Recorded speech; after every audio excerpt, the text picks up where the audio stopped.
The Wilhelmina Murders, Chicago Beauty, by Kevvie. Before I worked for Wilhelmina as her assistant detective, I worked one of the most challenging jobs there is, retail. As an assistant manager at a beauty store, I dealt with frequent Karens. Day after day, I was screamed at, cursed at, all with a smile forced on my face. No, I'd choose solving murders over working retail any day. Unfortunately, on this day, my two professions became intertwined when my former manager was murdered. Camilla had been working at Chicago Beauty for 7 years. Chicago Beauty is a small retail chain across the Chicagoland area, with over a dozen locations out as far as Wisconsin and Indiana. Despite its relatively small size, it managed to carry some of the best high-end brands, and business was busy enough to rival any of the larger chains.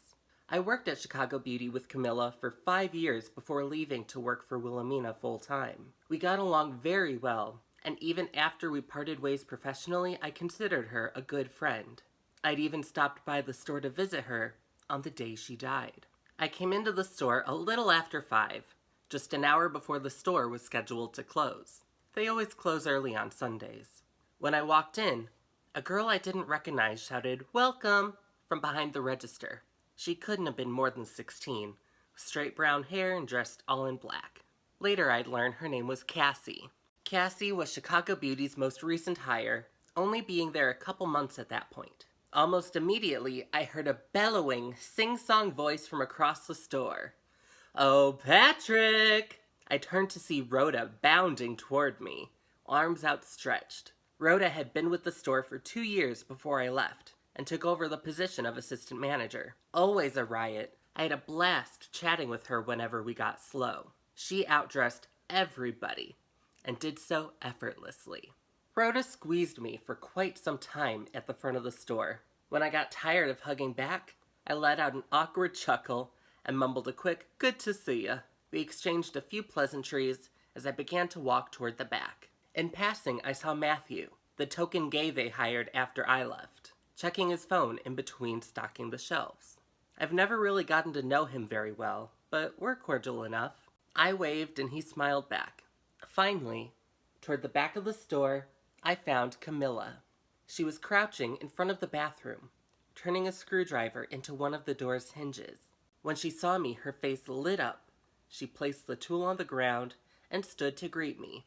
"Patrick," she said as she pulled me into a hug. "Thank God you've come." I followed Camilla through to the back room, and as soon as we were out of sight of the customers, her entire presence transformed. Shoulders slouched, hands on her head, face contorted into a scowl. Clearly, something was the matter. "What's wrong?" I asked. "Oh, Pat, we're so understaffed, and the people we have are terrible. Rhoda does more talking than she does selling. Yeah, part of our job is to build that connection with the guest, but that doesn't matter if you don't close the sale. Then there's Matthew. He typically works 36 hours a week, and 32 of them are spent on his phone. And then there's Cassie. That good-for-nothing infant is completely helpless. She needs me to explain every single thing to her over and over. At that point, I may as well do it myself. I'm so tired.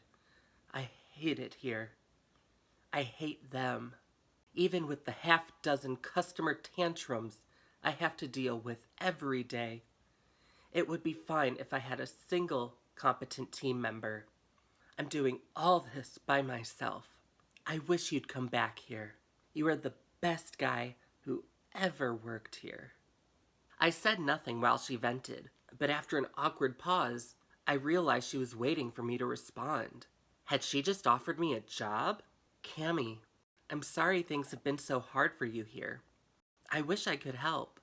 Thank you for your offer, but I couldn't return to work here. My job with Wilhelmina, that takes up all my time. Our work is too important for me to drop it to sell makeup." Camilla paled, and after a glimmer of horror crossed her face, a look of disgust took root. She turned away from me as she mumbled, "Thanks for stopping by, but I've got work to do." I think I offended her by referring to my work as important. I didn't mean to say her work isn't important, but I mean, is it? With Wilhelmina, I helped the queer community by bringing justice to their assailants. Murderers could be walking around free if not for the work that we do. By comparison, selling some purple eyeshadow just doesn't matter as much. But I didn't say anything more at the moment. Camilla looked like she needed some space, so I left the back room and went back into the store. I can never leave Chicago Beauty without picking up a few things. I grabbed a handful of items, some lilac candles, a snail-infused moisturizer, and some bath salts, and approached the register.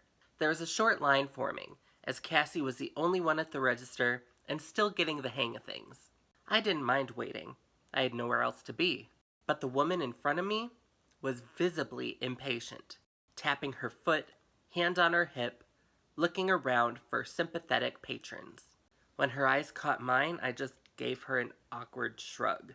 She glared at me, rolled her eyes, and then redirected her attention to Cassie. Suddenly, from the line, the woman shouted, "Are you the only one here?" Cassie stared blankly at her, stupefied by the remark. It was several seconds before her mind returned, blinking a couple times, then responding, "I'll be right with you." I heard the woman mumble, "Sure," under her breath. I took a minor step back. Being well acquainted with Karen behavior, I knew what was in store and wanted to keep my distance. A few moments later, it was her turn to check out. "Thank you for your patience," Cassie offered as the woman approached. The Karen ignored her and began placing her items on the counter. I noticed most of her products were skin firming or wrinkle removing. While I do believe people can age gracefully and look beautiful at any age, no one who could harass retail workers as she was about to has a smidgen of beauty. "This costs too much," the Karen announced. "I want it cheaper."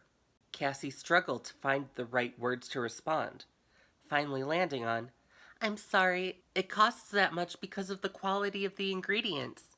A little goes a long way, so you'll get plenty of use out of it." "You kept me waiting in line for 10 minutes, the Karen badgered. "I should get a discount." I saw Cassie's eyes darting about the store, feeling helpless against this woman's attitude. "No, I'm sorry, I can't do that." "You mean you can't even give me a fucking coupon?" "No, I'm sorry. I don't have that authority." Finally, channeling the generations of bitches who came before her, the Karen shouted, "Well, who does have the authority? I want to speak to your manager." Rhoda, overhearing this remark, approached the register. "Good evening, ma'am. How can I help you?" The Karen glared at Rhoda and Cassie as she spewed, "This girl is a disrespectful bitch. You need to do a better job at training. Or maybe not hire children." Cassie uttered a shocked, "Excuse me?" before Rhoda interjected herself between them. "I'm so sorry to hear that. What can I do to help?" "Like I told her, I want a discount on my serum." "Well, there are no sales currently on that item," Rhoda began. "But because you're such a loyal customer, I can knock it down 5%. Will that be all right?" 5%? The Karen looked aghast, as if this offer were an insult. 5%? This thing is $65. 5% ain't shit. "Well, like I said, there are no sales or promotions for that product right now, so the best I can do is 5%. Rhoda began to make adjustments in the register. The Karen, turning purple in rage, unleashed a spew of hateful attacks. She hurled a word so offensive I dare not repeat it.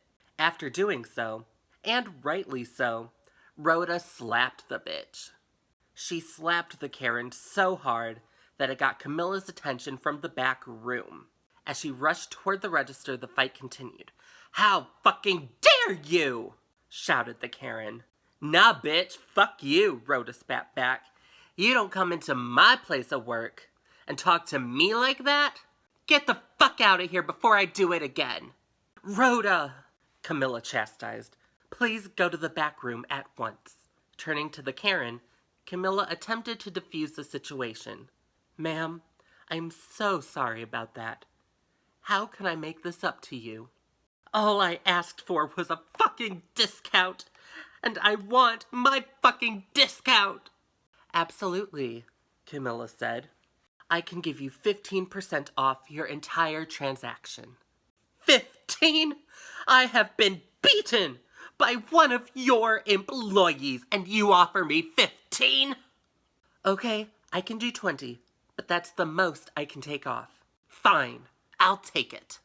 I think the Karen meant to look proud and victorious, but really she looked pitiful. All that pain she caused just to save a few dollars, and she had the nerve to feel proud.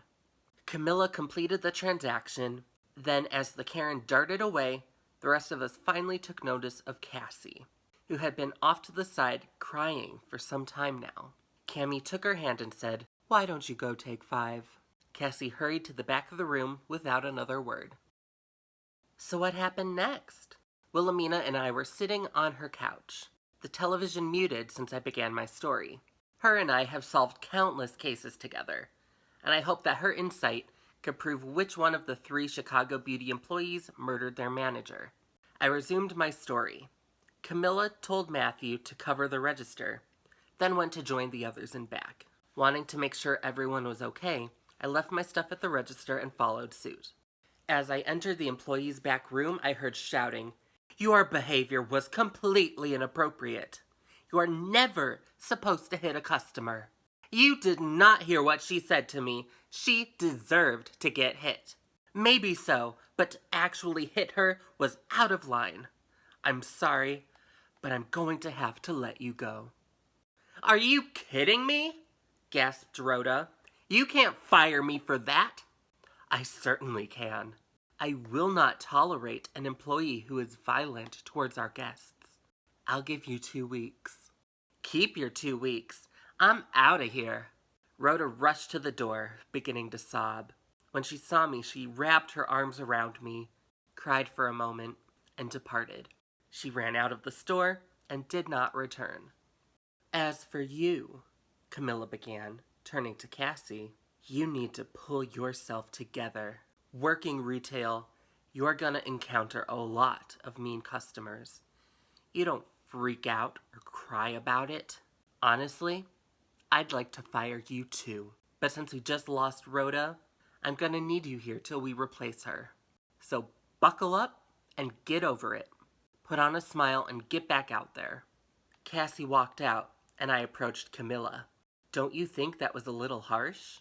"Well, yeah," she said. "You gotta be harsh with kids these days.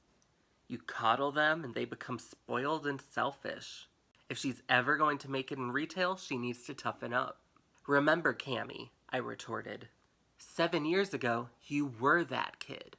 You thrived here because you had a team that supported you.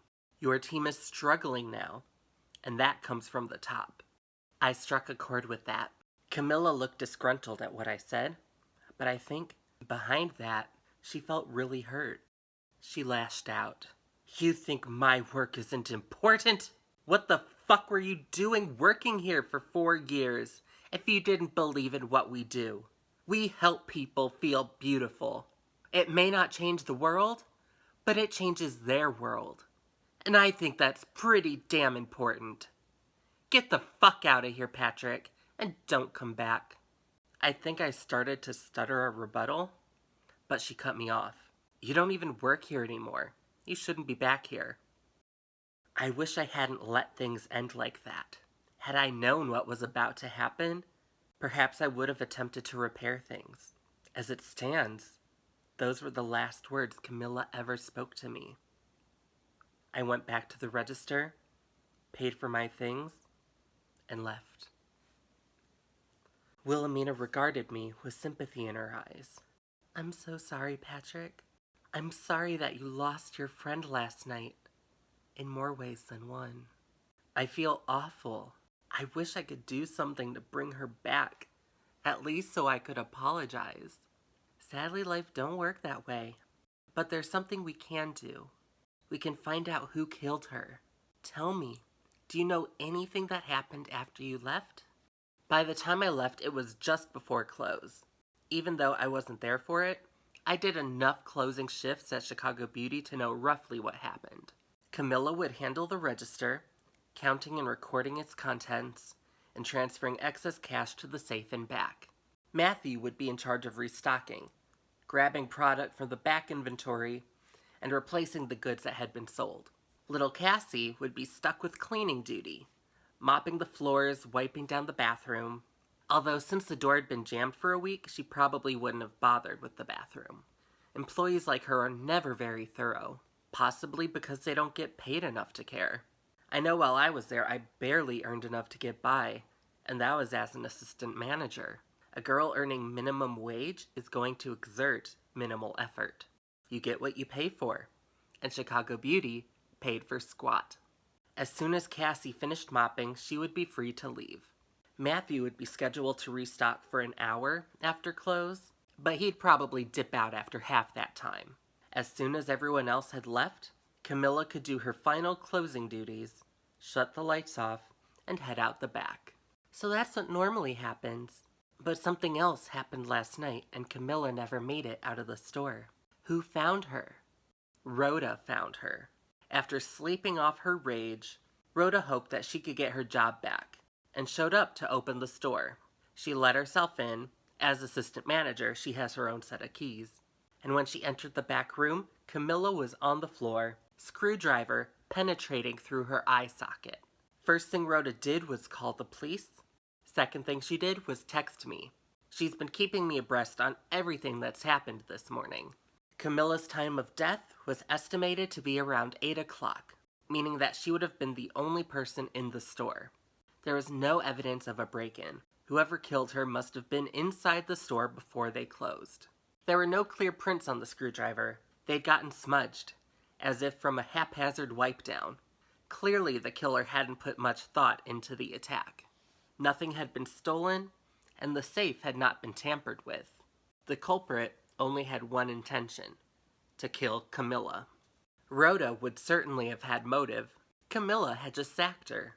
I asked about her alibi, and she says she was home alone with a few drinks in her. Not an alibi we could confirm. Cassie was pretty mad over yesterday's events too. It is possible that she lashed out, if she was angry enough. She took the bus home, and her parents verified that she did not get home until 8:30. Matthew, I don't know about Matthew. He was the least involved in the skirmish, and while Camilla had said some nasty words about him, he was not present when she said them. When he got off work, he just drove around for a couple hours, not being seen by his roommates till after 11. He, of the three, seems to have had the most opportunity. Why didn't he just go home? Wilhelmina asked. He did that most nights, I explained. From what I heard, whenever he gets bored, he goes for a drive around the city, blasting pop divas from his speakers. So it wasn't out of character for him to do so last night. So who did it? I asked her. Rhoda, Cassie, or Matthew? You're still considering Matthew? Wilhelmina looked at me skeptically. He has no motive. So? I asked. Isn't that always how it goes? The killer is the one you least suspect. Well, actually, Wilhelmina explained, in most cases, the most likely suspect is the one who did it. So then it's Cassie. She was the only other person in the store. She certainly had opportunity, but I'm not so sure. Then you think it's Rhoda? No, she admonished. I didn't say that. Well, then who? I don't know yet. Are you sure you've told me everything? Absolutely everything there is to know? Do you have to know that I went to the bathroom? I teased. You mean that inaccessible bathroom that wouldn't accommodate people like me? The bathroom at Chicago Beauty was terribly narrow. Even I can barely turn around in it. A person of Wilhelmina's size couldn't even back into it. There wasn't a railing either, so if Willie could manage to get on the toilet, getting up would be a struggle. Frequently on our cases, there will be places that Wilhelmina cannot access. In those situations, I will investigate on her behalf, and then come back and report my findings. Without exception, Willie always catches something I overlooked. She may have limited mobility, but her observational skills and deductive reasoning are unmatched. Typically, After I've relayed everything from the scene, I just sit back and let her work her magic. I pray I've remembered enough of the events of yesterday for her to figure out who killed my friend. So you used the bathroom, then you left? Wait, no. Actually, I didn't use the bathroom. I meant to, but the door was still jammed. Didn't you say you walked in on her fixing it? Yeah, but I don't know if she was done. She left the screwdriver there on the floor. We sat a moment in silence while Wilhelmina thought things over. I turned back toward the television and became engrossed in the show. When she next spoke, I jumped. I'd almost forgotten she was there. I think I've got it, she announced. Well, who is it? She held a finger out. One moment, she said. Wilhelmina clenched her walker and pulled herself up, then sauntered over to the phone. Our building still has landlines, and Willie seems to think using it seems more professional for business-related calls. She hit 3 buttons and pressed dial. A second later, she was on the phone with the police. Hello? This is Wilhelmina Devereaux. Yes, that Wilhelmina. She rolled her eyes. Can I speak to whoever is in charge of the Chicago Beauty murder case? She was on hold for a while. Willie's developed a reputation with the Chicago Police Department. While she has solved many cases for them, they're not particularly pleased with her nosing around. After making their point with the lengthy hold, the detective on the other end finally picked up, and Wilhelmina continued. Yes, it's me. I think I know who killed Camilla at Chicago Beauty. Earlier that day, the bathroom door had been jammed, so none of the staff thought it was suspicious when the door wouldn't open. Right before close, however, there was an aggravated customer who was not observed leaving the store. Outraged by the poor customer service she experienced, this customer hid in the bathroom until close. When she came out, Camilla was the only one left in the store, and the Karen attacked her with the screwdriver she found on the floor. No, her name is not Karen. Well, for all I know, it could be. While I don't know her name, if you go through Chicago Beauty's receipts for the day, you will find her transaction and the name on the card she paid with. She was the one with the anti-aging serum. Pay her a visit, and you'll have your killer. They arrested the woman the following morning. Wilhelmina was right on all counts but one. The bitch's name was Barb.